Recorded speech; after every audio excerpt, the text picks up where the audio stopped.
Alhamdulillah. Alhamdulillah Rabbil Alameen. Wa salatu wa salam ala khatam al-anbiya ashraf al-mursaleen. Wa ala alihi wa ashabi ajma'in. Amma ba'd. In the time period before the birth of Rasulullah sallallahu alayhi wasallam, there are some significant events. And these things have to be understood well to appreciate the message and the light and the guidance that Allah subhanahu wa ta'ala blessed us with by sending the Prophet sallallahu alaihi wasallam with a risala, with this message. In our timeline, we are about 700 years before the time of Rasulullah sallallahu alaihi wasallam. And today's dars, as I was telling the brother right now, it's a really fun dars. And every dars is fun and every dars is interesting, but today's will be funner and more interesting than most. These events, and I'll mention some of the books and things, are historic events. I mean, these are before the time of Rasulullah sallallahu alaihi wasallam. Some of them will be proven sanadan, with the chain, from Sahih Ahadith from Rasulullah sallallahu alaihi wasallam, giving us the information about things that happened in the past. Some of them, they are proven from the Sahaba radiallahu anhum, from mawquf, yani chains that go up to the Sahaba that explain these events, that either heard it from Prophet sallallahu alaihi wasallam or they knew from the news and so on. But across the board, looking at the different books of Tariq, these are documented, authenticated and approved. What is Islam? And when we talk about Islam, today we think about the Quran and what is in the Sahih Ahadith, no doubt. But before the revelation of the Quran, before Allah subhanahu wa ta'ala revealed the Quran to the Prophet Muhammad sallallahu alayhi wasallam, Islam was the religion that was shown to Isa ibn Maryam, which was revealed to Isa ibn Maryam, because we know Isa ibn Maryam was about 600 years before Rasulullah sallallahu alayhi wasallam. And before Isa ibn Maryam, the religion that was revealed to Bin Israel, whether in the time of Musa alayhi salam or Dawood alayhi salam, that was Islam. Before them, if you keep going to the time of Nuh and the time of Adam alayhi salam, Islam has always been the religion of Allah subhanahu wa ta'ala on the earth. And the message of Islam never changed. It's not like some misguided religions. They say, okay, before you had to do sacrifices and prayer and all of that, and then a time came that you just believe in Jesus and you're going to heaven. No. The message has always been one message. What's the message? Believe in your Lord. Believe in your Rabb. In one Allah. Don't worship idols, don't worship saints, don't worship graves, don't worship anything else. No false prophets, no false idols, only one creator, and follow the prophet of your time. So if we were in the time of Musa alayhi salam, we would be followers of Musa alayhi salam upon his sharia. If we were in the time of Isa ibn Maryam, we would be followers of Isa ibn Maryam upon his sharia. But because we are in the time of Muhammad sallallahu alayhi wasallam, we have to follow the Prophet Muhammad sallallahu alayhi wasallam and his sharia. Today, you cannot say, I want to follow Jesus. How would you even know what the message was? Today, you cannot say, I want to follow Moses or David or Abraham or any of this, because how would you even know what their message? Those earlier books have been changed by people. The words of Allah cannot be changed, but people wrote and attributed. Greeks in Konek and all this, right? But don't get that confused by thinking the people who followed them were Christians and Jews. No, those were Muslims. People who deviated from that religion today have made up their own religions. Don't get it confused on the other side and be like Christians and Jews. They're going to Jannah. They're followers of Isa. La. They are not followers. They are the ones who make kadhab. They lie upon Isa ibn Maryam. They are the ones that lie upon Musa alayhi salam and Dawood alayhi salam and so on.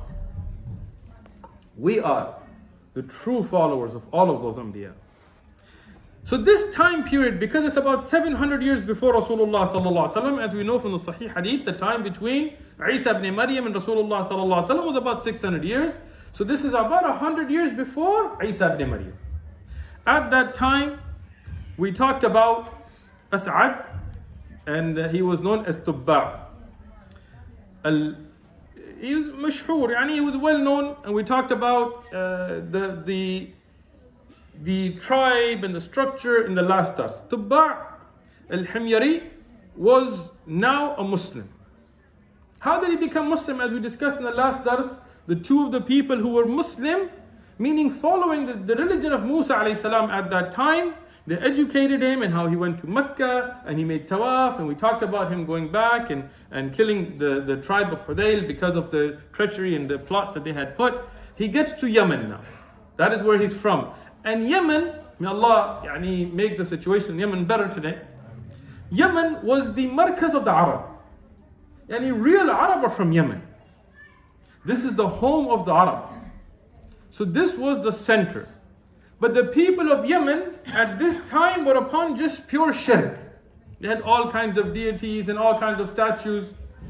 Now when this king who was Tuba', who was loved by the people of Yemen, came back as a Muslim, as a person of Tawheed, now he was attacked. His own people didn't want to let him in. They stopped him from entering his own kingdom. And subhanAllah, there is a lesson here. When you are loose with your morals, when you don't care about right and wrong, when you don't care about bid'ah and shirk, when you don't care about any of that, everybody will love you. Everybody will be your friend. When you go out there and say, let's lock arms with rabbis and with priestesses and go have these kinds of rituals, every church is going to invite you, every government official is going to love you. Why? Because you are legitimizing their shirk. Okay? But when you stand on Tawheed, when you tell people you cannot go and worship graves in qubur and this is shirk, this is when you will become a Wahhabi and you will become an extremist, you will become this and you will become that, and you're the one who loved you and praised you, and all of that will attack you. So this king, now that he's on Tawheed, his own people that loved him, now they're like, you can't enter. So he told them why? He said, because you left the religion of your forefathers. Remember this line.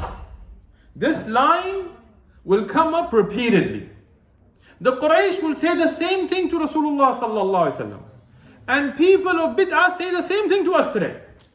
When we go to a place and the people are doing bid'ah and we tell them, akhi, this is bid'ah, the sunnah is this, here is the hadith, here is the rawaya, here is the sanad, here is the ayah from Quran. They say, oh, blar na khup hoye kya? Oh, you know better than your dad? Huh?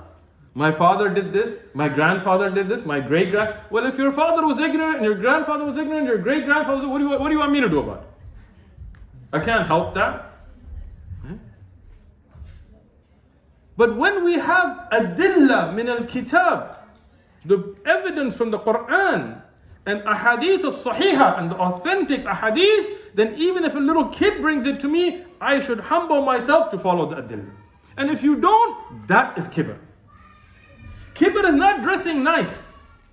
Sometimes a brother, mashallah, dresses nice. Everybody's got to hate. Why you got them glasses on? Why you got to hate, bro? Go buy yourself your own. If you can't afford them, I'll buy you some. Don't worry about it. Why you got to dress so nice? What's that got to do with you? Oh, he's got kibr. No, he's not got kibr. Brother just got style. Right? Rasulullah sallallahu alaihi wasallam used to dress nice. The Sahaba radiallahu used to dress nice. Abu Hanifa rahmatullah alayhi, he was very well dressed. Once the great Imam Abu Hanifa, he saw somebody come to the masjid dressed shabby. He told him, come here. He lifted a part of which was beginning time. At that time they used to have these big mats. Not like nice carpets, but mats. He lifted it and there was some money. And he told him, take this, go buy yourself something nice to wear. He said, no, you don't understand. I was just dressed, I got money. I was just dressed like this for tawadu, because I'm so humble. Abu Hanifa rahmatullahi told him, this is not the place for tawadu. This is the place for tawadu. Qalb, the heart. That is what humbleness is. Don't think dressing shabby, otherwise every homeless guy on the street, mashallah, must be a zahid and a wali of Allah. La. Tawadu, humbleness, comes in the heart. Where you could be dressed great or dressed horrible and nobody knows except Allah what's in your heart. So, when the people of falsehood, when they see this is the problem. Instead of humbling themselves to accept that which is correct, they bring kibr. and deny it. No, my father didn't do it, my grandfather didn't, my people don't do it, my peeps, my this, my madhab this. And that is kibr. When Rasulullah sallallahu alaihi wasallam told us in the Sahih Hadith that nobody will enter Jannah even if they have an atom's a small grain, the minutest amount of kibr, of pride, the Sahaba radiallahu anhum, they became afraid. They said, Ya Rasulullah sallallahu alaihi wasallam, one of us may like nice clothes and nice shoes and nice things. Rasulullah sallallahu alaihi wasallam told him, that's not kibr. Nice clothes and nice shoes, that's not kibr. To reject the haqq, to reject the truth, and to look down on others, those are elements of pride.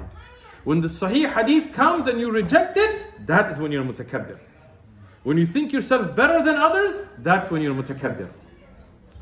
So here, when this king came back and the people did not accept, he gave them da'wah. He called them towards Tawheed. He told them, look, Allah is one. Don't worship idols. Don't worship these things. We have people of knowledge with us. We had two of the scholars with us. Listen to them. They will give you the evidences. They will give you from divine sources. The people didn't listen. But at that time, they had a method of knowing right from wrong. And the people of the past, they had their own, Allah subhanahu wa ta'ala gave different situations to different people. At that time, and this you can find in Ibn Kathir, in Bidayah wa Nihaya, and Ibn Sa'ad, and across the board. They used to have a mountain, a volcanic mountain.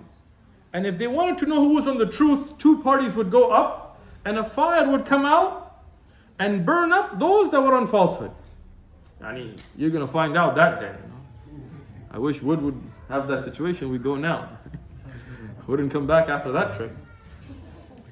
Right?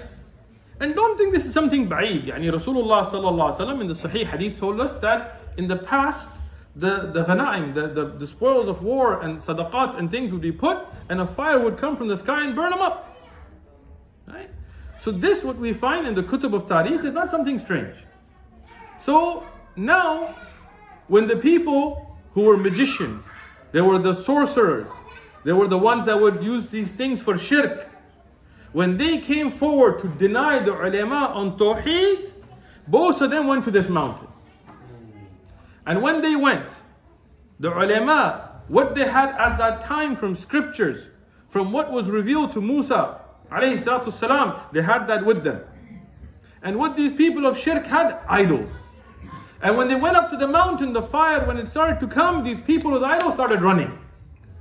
The people of bid'ah, the people of shirk, they know they're not upon the truth. So they started to run. The people told them, why are you running? When they were running, the fire came and burnt them up. And when the people saw this, loads of people, they entered the deen of Allah subhanahu wa ta'ala. They became Muslim, following the way of Musa alayhi salatu salam at that time. Tubba' died. He ruled upon Tawheed, upon the Sharia, and then he died. And those scholars died. And the people there, without knowledge, without the people of knowledge to protect, when you don't have the people of knowledge, the people of adillah, then the awam, they go astray. And that is why the death of a scholar should be a greater time of huzn, the greater time of us becoming sad than the death of our own parents and than the death of any politicians or any, because the ulama are the ones that protect us. So when these ulama died, bid'ah and shirk and magic again became widespread in Yemen. Even though they claim to be upon the religion of Musa alayhi salam. At this time, they claim to be people who followed Musa alayhi salam. Like today, we see the Yahud today. They claim to follow Musa alayhi salam. But when you look at them, how do they dress? They dress in ways of the Polish, and this hat came from the Polish, and this came from the Russian, and this. How do they worship? I was in occupied Palestine, right? Israel today, may Allah free it. And you saw these weird practices. And you can Google it, look it up on YouTube. They take live chicken and throw them over their heads. You think I'm kidding? Look it up. A live chicken, they throw it and swivel and they torture the poor chicken over their head. Why do you do this? This forgives sins. Did Musa alayhi salam do this? Did Dawood alayhi salam do this? In your book? No. All a religion of bid'at. He's saying the same in the people who attribute themselves to Isa ibn Maryam today. Out there singing and dancing and jumping and hallelujah, blah, blah, you know. Did Isa ibn Maryam worship like this?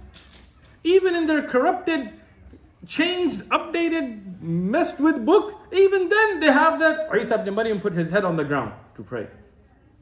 But they don't do that. Instead you see all kinds of weird rituals and putting crosses and putting this and Ash Wednesday. Who put a cross on their forehead for Ash Wednesday? Where did this come from? Right? All a religion of bid'at. But this should be a warning for us to stick to the sunnah, to be careful to stick to the sahih ahadith, otherwise the same bid'at will come in our religion, as we have seen.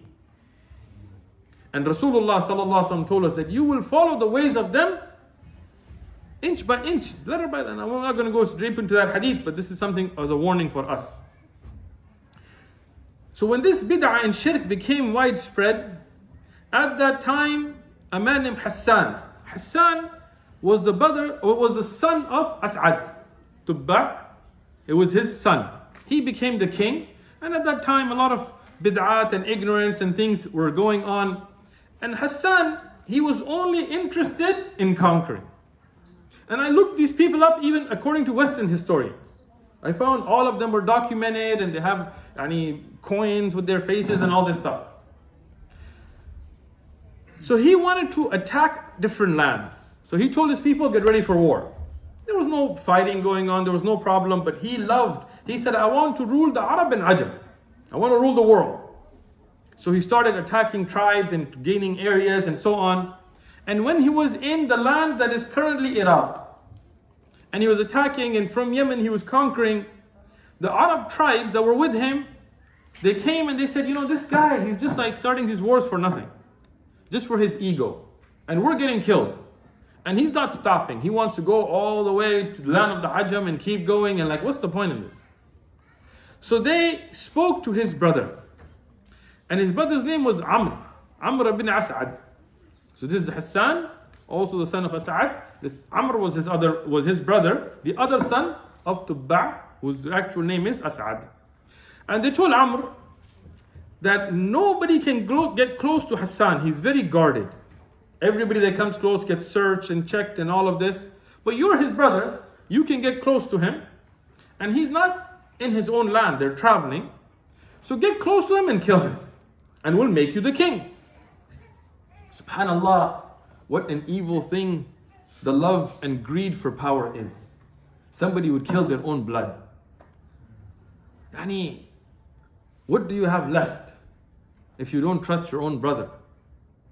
And you see history, children killing their own brothers and fathers killing, and even if you look at the Ottomans, like silent assassins strangling kids in front of fathers. SubhanAllah. What's the point? But this is something that they all agreed on, except one man. Dhu Ru'ayn is the name given in the Kutub of Tariq. Dhu Ru'ayn. And he was one of those Arab tribal members and a wazir, advisor. And he told Amr, don't kill your brother. Don't do it. But because everybody else was saying it, he got excited. And the love for power and money and this got him misguided. So he went with the knife hidden. And as he was going, Dhu Ru'ayn told him, okay, I have a letter for you, a message. Just keep it with you. Told him, okay. He took it, he put it with him. He didn't read it, he just went. And when he went, he killed his brother. He killed Hassan. And when he killed Hassan, Amr ibn As'ad became the king, and they started to head back to Yemen. He stopped the wars, he was like, now we're good, head back. Tribes were happy, all those that advised him were happy. But on his way back, he had a problem. He couldn't sleep. Insomnia. Before that, he slept like a baby, no problems. But after this act, he couldn't sleep. He was paranoid, he was worried. And he became upset. And he went to his magicians. At that time, again, magic was the common thing. And he asked them, what's going on? And the magician, speaking with jinn and doing all their stuff, told him, you know what, this is because you killed your brother. So he became upset. And he thought one way. He thought, if I get all this power and money, I'm going to be so happy. But he killed his own brother. Now he couldn't even sleep. He didn't enjoy the wealth. So he called all those wuzara, those advisors, those chieftains, right, that advised him. And he killed them all. He had them all killed. Kutub of Tariq, some of them mention he had like a big bow and he had them boiled and killed. But either way, one thing is for sure, he had them killed. Dhu Ru'ayn was the only one left now. He killed one after the other. He was the last one. He said, I have bara from you. I have an excuse. He said, what? He said, read the letter I gave you. Because remember I told you don't do it. He opened the letter and there was poetry. And the meaning here being that whoever kills their own brother, their own blood, whoever sheds their own blood will lose their sleep at night. They will not have peace in their tranquility in their life. He had warned him in a very beautiful poetic manner. And when he read this, he let him live. Just him. But everybody else, he killed them. Now, because he couldn't sleep and he had no peace and he had all this stress and all kinds of other problems that he had, he died as well. When he died, there was a vacuum. He didn't have a son that took over, and the royal family there was kind of shook. So a very indecent man, and this is going to be a little bit funny, but again, Ibn Hisham, Ibn Ishaq, Ibn Kathir in Bidayah wa Nihaya, Ibn Sa'ad, all of them have this. I went through all of them. So this man, Lukhni'a, he was a homosexual and a very evil man. Dhu Shanathir, he was known as Lukhni'a Dhu Shanathir. Fun fact, I looked him up across the board in Islamic books of history, all of them have it. And all of them accept it, right? Al-Dhahabi and all of them. In fact, non-Muslim historians have documented a lot of things about him. In one of the books, which is called The History of Serial Murder, a history of serial murder, they said he was the first documented serial killer. Non-Muslim author, Michael Newton, he documents that he was the first documented serial killer. Lukhni'a Dhu Shanathir, what he did as a homosexual and as a murderer and a serial killer, he got the worst people, other LGBTQ pride parade people, and he took over the country by force. Don't get so surprised. Go look up the mayor of San Diego. So, when he took over, he was afraid that the people who had the haqq to rule, the royal family that people loved, would try to take power from him. So he made up this way, and this is across the board in the Kutub of Tariq, so don't think that this is something strange. That he would have this room that he had specially built with a big open window, not like glass window, but a window. And he would invite the men from the royal family as they became young men, and then he would rape them in a obviously homosexual manner. And after he was done with that, he would show up to this window and he would wave at the people and show them things as signs, to show that he raped this man. And then the point of that was that since he got raped, he would never have the courage and nobody would respect him enough to follow him. And this is history. Non-Muslims, Muslims agree. So he would murder them as well. He would murder civilians, like regular people as well. He was sick in the head, obviously, because he was homosexual. And also because he was a murderer, right? So he would continue this. Every young man that would be getting to that age, he would invite them, and they knew what would happen, and he would forcefully rape them, and then go wave to his people. And then when that young man would go out, people would make fun of him. They would, It was pretty prison style lifestyle there. Now, as this continued, there was a young man. And Amr, we mentioned Amr ibn As'ad, this was his younger brother, very young. And he was very handsome and intelligent, a good candidate to be a good king. And when he became, and into his later teens, where he was strong enough that he became a threat, he was, Lukhniya invited him. He knew what was up. And when you were going, they wouldn't let you take any weapons, they would search you, you would get a full shakedown, all that kind of stuff. But Dhu Nawas, he took what we would today call a shank. He took a blade, a knife, in his shoe. He hid it well. And the guards, they searched him, but they weren't able to find it. And when he went into that room, and when Lukhniya tried to come at him wrong, he stabbed him in the stomach. Phone checked him. Right? Ripped over his stomach, stabbed him, and cut off his head. Prison style. And after cutting off his head, Kutub Tariq across the board, I'm not kidding, right? He put the head in that window. Now, because it wasn't morning yet, they weren't expecting that. People weren't going and checking for the head yet. But he put the head there. Where he would come and wave would be just his head. And he got out. When he got out, he realized that those evil, pride-supporting soldiers that he had would kill him, knowing that he had killed this rapist, homosexual king. So he quickly got out. And when he got out from the room, the people, as they were used to, they started to make fun of him. They started to say some poetries, Dhu Nawas, what happened? Did you get, or did you make it, and this? And he replied to them in poetry. He said, you will find out soon. The guards and all of you, you'll find out soon what happened. And people are like, what does that mean? And he left, and he went into hiding. Morning came, and the people went to go and see this funny scene.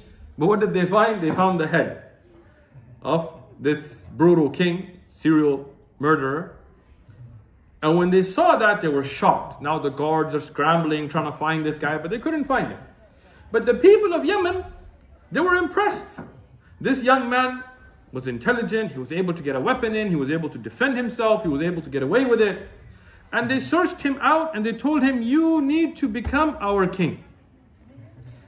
Al-Bidayah wal-Nihaya, Tarij Rus, Ibn Hisham, all of them across the board, they have this. But not just that. Dhu Nawas is mentioned in Sahih Muslim. And there are isharat to him in the Quran itself. And no doubt he is mentioned in Sahih Ahadith. But you may not know who he is. Right? When he came and became king, he brought the religion back away from shirk and things towards the religion of Musa alayhi salam. But at that time, what you would consider today to be rabbis, and they had fallen so deep into magic that even the preachers were magicians. So he would take then with him a preacher. What happened here is mentioned in Surah Al-Buruj about the Ashab al-Ukhdud, and what is the exact story is mentioned in Sahih Muslim as well, and which is famous as the boy and the king. Dhu Nawas is that king. Dhu Nawas is that king. Right? But how did that get to be? At this time, Isa ibn Maryam was sent by Allah subhanahu wa ta'ala as a prophet. Now the time of Isa ibn Maryam began. That means if you were following the religion of Musa alayhi salam or Dawood alayhi salam, because it was corrupted as it was, but even if you were from the few that were really trying to follow the true religion, now you have to accept the prophet of your time. And who was the prophet now? Isa ibn Maryam. And if you didn't accept Isa ibn Maryam, you were no longer a Muslim. What is the Muslim? Obey Allah, follow the one Allah, the laws of Allah, worship one Allah, but also follow the prophet of your time. So once Isa ibn Maryam came, now the people's right was that they had to follow Isa ibn Maryam. Just like when Rasulullah sallallahu alaihi wasallam came, now to be a Muslim, to be a person of Tawheed, to be a person of Jannah, you have to follow Rasulullah sallallahu alaihi wasallam. You cannot say, no, it's okay, they still believe in God. No. Allah has ordained this. Right? So the religion of Isa ibn Maryam, Islam, started to now spread in Sham, in current, what would be Palestine and onwards. Right? And from there, the Muslims of the time, they started to bring that da'wah out. They would go and preach, and they would speak the truth about Tawheed. And as this da'wah was going on, there was a da'i, a person of Tawheed. In some of the books, they have him as Faymiyun. Faymiyun al-Rahib. Kutub al-Tarikh. And they mentioned that he went from Sham to Africa. And he was giving da'wah in Africa towards Tawheed, away from Shirk. And when he was on his way back, some of the Arab polytheistic tribes attacked him and captured him. And they enslaved him. And this is the thing that Allah subhanahu wa ta'ala has made haram, alhamdulillah. To enslave free people, as Westerners did in Africa and others did around the world and in China and other places. To take somebody who's just walking around and enslave them, this is something that Allah subhanahu wa ta'ala made haram. And Islam is free from and has always been free from. But the people of Kufr, this is the kind of thing, because they have no Sharia. So they enslaved him, even though he was a free man, he wasn't at war, nothing. And they sold him in the area of Najran. Najran is in current day Saudi Arabia. But at that time it came under the precincts of Yemen. And here in Najran, out of oppression, he was enslaved. And he would work for his master in the daytime, and he would worship Allah subhanahu wa ta'ala at night. And he would worship in the daytime too, but he was a zahid. He was a person who would spend a lot of nights just praying. And Allah subhanahu wa ta'ala gives the people of Tawheed, His awliya, the ulama, miracles sometimes. Right? So Allah subhanahu wa ta'ala gave him a miracle at night. When there was no lamps and no light, there would be a light in his place, in his quarters, in his place of worship, in his place of sleeping. And the master, he would go and see this light, and he knew there was no light there. He would go and see, and he would find this light, and he would see him praying. So he told him, what is this?